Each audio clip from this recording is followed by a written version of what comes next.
I don't want to be around a man who hits women in the face, exposes little boys to hardcore torture porn films, and who exposes his penis to little girls. But according to my family, I'm obligated to. It's my obligation to be around him. This video is going to explain why I have cut off my entire family. You will relate to this if you come from a family where there's a narcissist who is surrounded by a ton of enablers. Just everyone in the family, in my family, is an enabler. You will relate to this if you've had a narcissist in your family and they're just surrounded by flying monkeys and enablers who, no matter what the narcissist does, it's excusable. No matter what they do, the enablers and the flying monkeys accept it. I want to give thanks to Ollie Matthews, who has his YouTube channel. It's called The Narcissistic Resistance. He had this video that he talked about if you sit down with your family members and you describe how bad the abuse was, and they go, "Oh, I'm so sorry you went through that," and they give you all this sympathy, but they still go back to the narcissist and don't change their relationship with the narcissist. He said, you gotta let them go, because your relationship with them is going to deteriorate. And I was watching that, and he was so right. I finally sat down with my aunt and my cousin, who, they were in another state when I was a child. Okay, they were in New York and we were in Connecticut, and they were around us all a lot, but they weren't there, you know, constantly dealing with him on a day-to-day basis, constantly seeing how he treated me, how he treated his own children, how he treated his wife, my mother. They weren't there, you know. I grew up right there. My mom worked for him. And so because they weren't there, I thought maybe if I tell them how bad the abuse was, having, you know, food thrown on me, having him damage my ribs and knock the wind out of me when I was 3 years old, you know, just the constant criticism, making me feel this big, destroying my self-esteem, you know, verbal abuse, physical abuse. Maybe if I tell them everything, they will understand and finally get it. So I sit down with my aunt and my cousin, and I tell them everything, and I wasn't planning on it. It just came up, and then the conversation started, and it just started flowing, and I told them everything all about, you know, the horrors of the abuse, the horrors of my childhood, the verbal abuse, physical abuse, neglect, everything. I told them everything, and they were really, really sympathetic. And my aunt said to me, you were the narcissist's competition, because the narcissist hated the fact that my mother, his main source of narcissistic supply, had a little girl to take care of. How dare you have a child that you're going to give your attention to when I'm standing right here and I need it? That's how the narcissist mind works. So my aunt admitted to me, you were his competition. Then she also said to me, you have every right to be mad at your mother for not protecting you. Yeah, no kidding. And then the third thing that she said to me was, and this is the one that really has sort of solidified everything in my mind. She said, and I quote, you never have to see him again. So I was like, great. She fully understands. She's on my side. She gets it.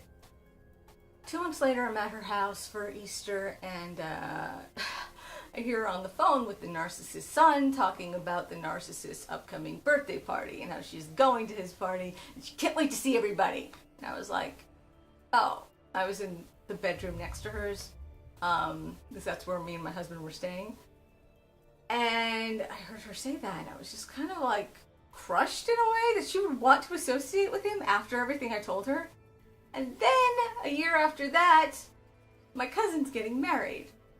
So I don't want anything to do with the narcissist, and my other uncle doesn't want anything to do with the narcissist, his brother. So my aunt, after saying to me, you never have to see him again, calls me up and tells me that he's coming to the wedding, the narcissist is coming to the wedding, and if I'm going to come, I better be on my best behavior and not make a big deal out of it and be nice to him and be courteous. And I was just like, so stunned that after everything I said to her, that she would want him there. And that my cousin was also there, the one who was getting married. She was there when I was like, you know, bearing my soul and telling them all of this. She wanted the narcissist at her wedding too, because they're this enmeshed family And it's like, you don't do anything that's going to disrupt the family. It doesn't matter. You are not an individual. You don't matter. It's like, what's best for the family is what matters. And that's the mentality. And that's what I was raised with. And that's the way they are. So after her saying to me, you never have to see him again, a year later, it's, you're going to have to see him and be on your best behavior. And, oh my God. You know, I just cannot believe that my cousin, who has always been like my sister, would want to associate with this man after everything I told her. If she told me that somebody threw her on the floor and hurt her ribs, threw food on her, destroyed her self-esteem, I would never want to associate with the bastard who did that to her. I would be out for his blood. But no, she was like ingrained into this enmeshed family. So she's like, yeah, I want my uncle there. I want my uncle there. So he gets invited to the wedding. I go to the wedding. Seeing him at the wedding was torture for me. Because his voice and his face and just everything about him like just triggers all these bad memories. So I went and I got up and I gave a really impressive maid of honor speech. And, you know, I have years of theater training. I do YouTube channels. I'm used to getting up and talking. So everyone said they were really, really impressed with my speech. And that I was, you know, articulate and elegant. And they were just so impressed. And the whole time I was giving that speech, all I could think of was, my uncle is looking at me. And I hope he sees that he did not destroy my self-esteem. Because he wanted to. He hated me for existing, and he wanted me to feel useless. And by getting up in front of the whole family and giving this speech, it was like this cathartic moment of, you did not destroy my self-esteem, you son of a bitch. You wanted to, but you didn't. And so I almost didn't go to the wedding. I almost told them all to go to hell. But then after that, something else happened that was just the last straw. My sister-in-law and I have no relationship. She decided she hated me after I got married because my brother killed himself. Being raised in this family, can you imagine why someone would want to kill themselves? Being raised by my mother, who told me I couldn't do anything and I shouldn't bother trying anything I was interested in, and, you know, raised me to believe that I wasn't entitled to feel proud of myself and the world was full of nothing but limitations and no possibilities. Why, you know, why would her son kill himself? She was so shocked when he did that. And looking back and analyzing the way I was raised, it's like, no, it's not surprising at all. You raise us to see the world as this hopeless place. And so my brother did, and he killed himself. And my sister-in-law, psychologically damaged from that, but she hates me because the moment I got married, I suddenly had this great, new, wonderful relationship with this amazing husband. I had this relationship that she never had. Her relationship with my brother was horrible. They were always, you know, horrible to each other. You know, so she resents me. She resents me for being happily married. Everybody in my family knows that her hatred for me is ridiculous. Everyone knows that I've tried calling her and emailing her, and she will not sit down and have a conversation with me about why she's mad at me. So my aunt has admitted to me, your sister-in-law's situation, her take on this, her anger towards you is not warranted. She's just scapegoating you. She's so mad that her husband died, and she's so mad that, like, that she never had a good relationship, and she's just got so much rage from her own life. And my aunt admitted it to me that my sister-in-law is, you know, pretty much scapegoating me. Like, there's no logical reason for her to be this mad. On top of that, I've emailed, I've called. She hangs up on me when I call and won't talk to me and won't return my email, so she won't talk to me and tell me why she's so upset. So basically, she doesn't have a logical reason for being upset. She hates me because I'm happily married. Another reason that she hates me is because I'm slender and thin and in shape, and she's morbidly obese. So this is just basic bullshit female pettiness. After I went to my cousin's wedding and put up with my abuser for her because she wanted him there and I was the maid of honor and I had this obligation to go. I see my cousin at my nephew's wedding. My sister-in-law invited everyone in the family except me. So I had to make this huge sacrifice to go to my cousin's wedding, but then my cousin didn't have the decency to say to my sister-in-law, look, call ISIS and work it out. This is ridiculous. I can't come. I don't feel comfortable if you're going to cut her out. Just call her and work it out. No, didn't stand up for me. And after that, I was just like, you know what? I'm so done with these people. I am so done with these people. I'm just cutting them all out because basically they are never going to cut off the narcissist. Ever. And when I think about it, they didn't want to stand up for my mom after he hit her in the face. Marriages have broken up for that. People have lost custody of their children because they hit their child's mother, okay? It has ramifications. Not in my family, though. When it's the narcissist, free pass, free pass. There's nothing he can do that will make people say goodbye to him forever. So, where I am right now in my life, I was the child who was abused, and he was the child abuser. Anybody who is not 100% on my side has to go. Anybody who tells me it's my moral obligation as part of this family to show up at events and put up with him, they have to go. Anybody who tells me that, I'm crazy for disrupting the family by cutting this man off has to go. And everyone who still puts all the blame on me for this family not being completely whole and perfect because I will not deal with this man has to go. And that is all of them. And they will never stand up to him. They will never admit that anything is wrong. They are in total denial. And I have just had it. So this is the goodbye email I wrote to my family. And I'm not going to name anybody's names for privacy. But dear aunt and cousin, you all went to my nephew's wedding. You all know my sister-in-law's reasons for hating me are ridiculous. Yet nobody told her to call me and work it out. So Adam, my husband, and I were banished from my own nephew's wedding. This is after I had to go to my cousin's wedding and face my abuser. I should never have to be around the narcissist again. Having to be around him at my cousin's wedding was mental torture. His face and voice trigger years of bad memories. He wanted to destroy my self-esteem. Even when I was giving the maid of honor speech, all I could think of was, look how confident I am, you didn't ruin me, asshole. The narcissist belongs in jail. He hit his own sister in the face, bruised the face of another young waitress who worked for him, rented his 9-year-old son hardcore torture porn, and kicked my aunt's cat in the stomach.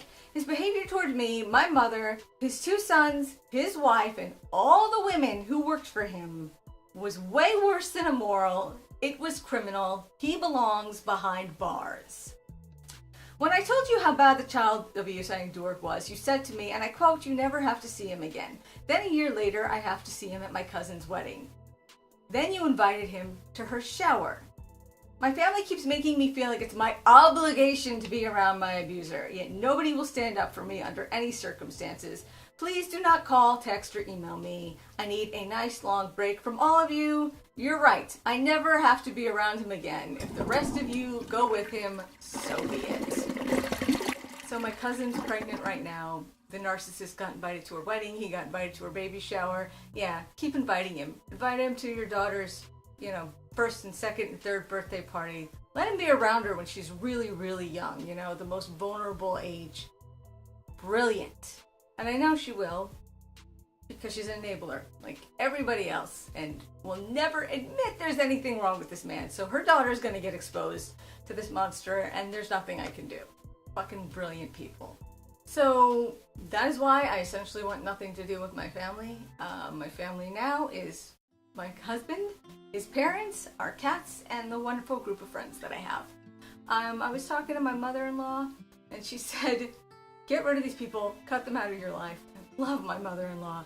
But she said, use all this material to write a novel. Like, you have so many great sources of material for characters. And I said, oh, well, yeah, I've been writing one for years, so it's actually almost finished, going to be published. So if you want to read a novel about what it's like to grow up in a family like mine, it's about reincarnation and karma, because I think there is a reason I was born into this family. I don't think it was random. Whatever reason, I had this karma to make up and I chose this family. I don't think it was random. So yeah, it's all about reincarnation, coming back, reincarnating into this crazy family, and how you have to, the things you have to do to survive it. So if you are interested in reading my novel, it should be out pretty soon. Just email me and I will add you to the mailing list if you would like to read it. I don't know if it's going to be self-published or if I'm going to submit it for publication. I don't know, but it will definitely be released one way or the other. So if you would like to read it, shoot me an email and I will add you to the list of people that I will announce it to once the book is available. if any of you have had similar family dynamics where there's a horrible abusive narcissist and a bunch of enablers and flying monkeys just supporting the narcissist no matter what they do, please share your situation, your stories in the comments below. Please tell me, the similar experiences you have of just utter support for these monstrous people no matter what they do, because our families are so enmeshed and dysfunctional that they have dealt with this dysfunction for years. And the idea of doing anything to go against the narcissist is just like, it's like narcissistic families are like cults, okay? And everyone is around the narcissist, worshiping him the way David Koresh's followers worship him, okay? Or any cult member, Charles Manson, they will be driven. It's like a cult mentality. There is nothing you can do to help these people or save these people. If your family, they want to remain rooted in this dysfunction, there's nothing you can do. But yeah, if you're the scapegoat and you've been surrounded by enablers your whole life and you're just fed up, please share your comments below. I'm going to do other videos about the mind of the enabler, why they are this way. I mean, it's just insane. It's insane the way they are, and all the ways that I built up my self-esteem.